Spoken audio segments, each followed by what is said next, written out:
시청자 여러분 안녕하십니까? 주성TV입니다. 전 시간에 할아버지께서 이 세상을 하직을 하신 이야기까지 했습니다. 뭐 지금도 생각을 하면 정말 1년 반이었지만 그 언젠가 할아버지께서 기뻐하시는 모습을 본 적이 있어요. 뭔가 그 옛날에 한국에서 사셨잖아요. 할아버지 어린 시절 하면 역시 우리 그 경상도 김해겠죠. 자전거 타고 한 번은 그 농촌에 갔다 오셨는데 갔다 와가지고 이게 닭을 가지고 오신 거예요. 그래서 이걸 뭐 어디다 키우나 했더니 그집 앞에 그 마당이 있었는데 그 마당에다가 그 우리가 가져갔던 짐이 다 나무로 이렇게 함을 만들어서 했던 거잖아요. 그 나무를 딱 그 해체해가지고 그 나무를 갖다가 우리 웃긴 게 뭐냐면 할아버지께서 그 목수를 되게 좋아하셨는지 재간이 좋으셨어요. 일본에서 갈 때 뭐 전기 대패, 전기톱 뭐 이런 것도 가져갔었다니까요. 왜 가져간지 모르겠네. 아무튼 그거를 열심히 뭔가 만드시더니 닭장을 자그마하게 해가지고 거기다 닭을 키우시면서 아침마다 나가서 모이를 주고 하는데 웃긴 게 그때 당시 그 배급으로줬던 강냉이살, 옥수수살 그걸 닭한테 먹이는 거예요. 예.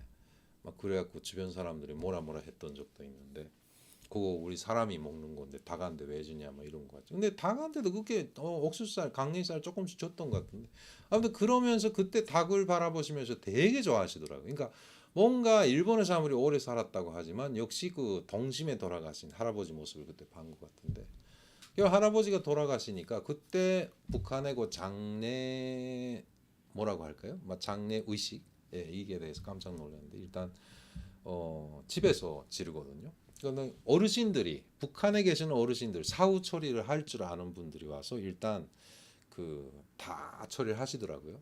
뭐 눈이고 코고 뭐 이런 데다 솜을 다 틀어막고 항문이도 그렇고 그다음에 솜을 다 틀어막고 그때 보니 깜짝 놀랐는데 입에 쌀을 넣으시더라고요. 생쌀을. 그거 뭐냐고 물어봤어. 그랬더니 그거는 이제 그 어디 뭐 천국인가 어디 저승에 갈 때 먹어야 되는 그 식량이래요. 그 쌀을 딱 넣고 그다음에 솜을 넣고 그다음에 그 명주라고 하나요? 명주천으로 된 옷을 입히시더라고요. 그때 보니까 북한에 관홍상제 상점이라는 게 따로 있었거든요. 그래서 일단 사망 통지서 병원에 가서 사망 통지서 집에서 돌아가시든 병원에서 돌아가시든 돌아가시면은 병원에 가서 사망 통지서를 끊어 가지고 그걸 어디로 가져가냐? 당시 주민등록 관리는 다 경찰에서 한다고 했잖아요. 당시 그때 안전부니까 안전부 지금도 안전부에 가져가서 사망 신고를 해요. 그럼 거기에서 그 다음에 아 죽었구나 하는 걸 알고 그 다음에 주민대장에서 삭제를 하겠죠. 그러니까 이렇게 해가지고 그다음에 그 사망 통지서를 어디로 가져가 건물 보수 사업소라는 곳이 있는데 거기에 가면은 그때 주석 예비 본트 다시 김일성이가 주석할 때니까라고 해서 널그 관널이라고 해서 관을 짜는 나무 있잖아요. 목재를 한쪽으로 계속 쌓아뒀어요. 근데 이거는 무조건 김일성 그러니까 주석의 예비 펀트기 때문에 이건 누구도 못 다친다 이런 게거든요. 그래서 그거를 사망통지서를 가져가면 그 건물 사업소에서 관을 짜줘요. 그러면서 그때 키가 얼마냐 물어봐요. 그 대체 얼마 정도 되면 관을 짜서 집에까지 갖다 주는 거죠. 그다음에 일제 장례는 어디서 치러주냐면은 그 당사자가 속해 있는 기관에서 다 해줘요. 예. 그래가지고 그 기관에서 젊은 친구들이 가서 산을 덮어서 그 다음에 그 산짤 몇 자리를 보고 그걸 파서 그 다음에 그 기관에 있는 트럭에다가 관을 싣고 기관 사람들이 다 같이 가서 위에서 또 봉분을 만들 이런 식이거든요. 매장을 해주고 그래서 할아버지도 결국 명주옷을 그 입히시는데 뭐 저는 어리니까 뭐 누가 다 해줬죠.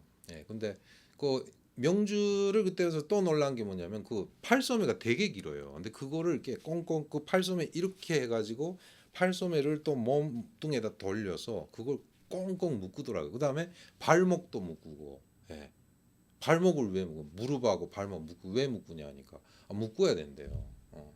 그래가지고 관에다 입관을 합니다. 입관을 해가지고 그다음에 그 위에다 빨간 천에다가 뭐 또 이게 붓으로 또 뭘 쓰시대요. 보니까 뭐 학생 뭐 어쩌고 저쩌고. 근데 학생은 왜 학생이냐고. 되게 그 어린 마음에도 궁금하니까 물어봤던 것 같아요. 그랬더니 당시에 그 북한의 어르신들이 그런 옛날 그 풍습을 다 알고 계시는 어르신들, 뭐 제사상, 어, 뭐 동적 소백이네 뭐 외절내탕 뭐 어쩌고 저쩌고 해서 저도 좀 배우긴 배웠었는데 일단 그런 상을 놓는 방식이라든가 이런 것들도 다 알고 계시고 그래갖고 그때 아 이게 아무리 북한이 뭔가 이게 폐쇄적이긴 하지만 지금 생각해 보면은 그 고유의 민속 풍습이라고 하나요? 그런 거는 장례 풍습은 그냥 이어가노나라고 생각을 했는데 그 다음에 결국은 그렇게 해서 묶어놓고 입관을 하잖아요. 입관을 해가지고 그때까지 눈물이 안 나왔었어요. 근데 마지막에 관 뚜껑을 덮고 머리 쪽에 있는 못이 있잖아요. 못이 두 개인가를 박는데 그거를 맞상제라고 해서 상제가 이게 해야 되는데 망치로 못을 안 때리고 이따만한 돌을 가져와 가지고 돌로 이렇게 못을 쳐요. 그것도 왜 그러냐면 근데 옛날부터 그렇게 했나 봐. 망치로 치면 안 된대요. 예. 그래가지고 저도 돌로 한 여러 번 뚱뚱뚱뚱 때려서 관에다가 못을 박고 그 다음에 다음 날 그 출관을 하게 되는 거죠. 예. 나갈 때 보니까 또 뭐 문턱에다가 이렇게 바가지를 넣고 바가지를 밟고 나가야 돼요. 관을 든 사람들이. 그래서 깨지는 소리가 열어내야 된대요. 그래야 잘 간대. 뭐 이런 식으로.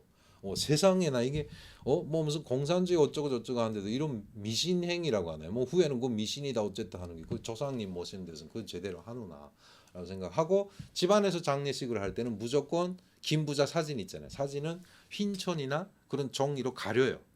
가려가지고 거기다가 저 윗목에다가 방 위쪽에다가 이렇게 사체를 놓고 백포를 칩니다. 그다음에 그 앞에다 제사상 놓고 이렇게 집안에서 장례를 지르고 뭐 예전에 한국에서도 아마 그랬으리라고 생각을 합니다.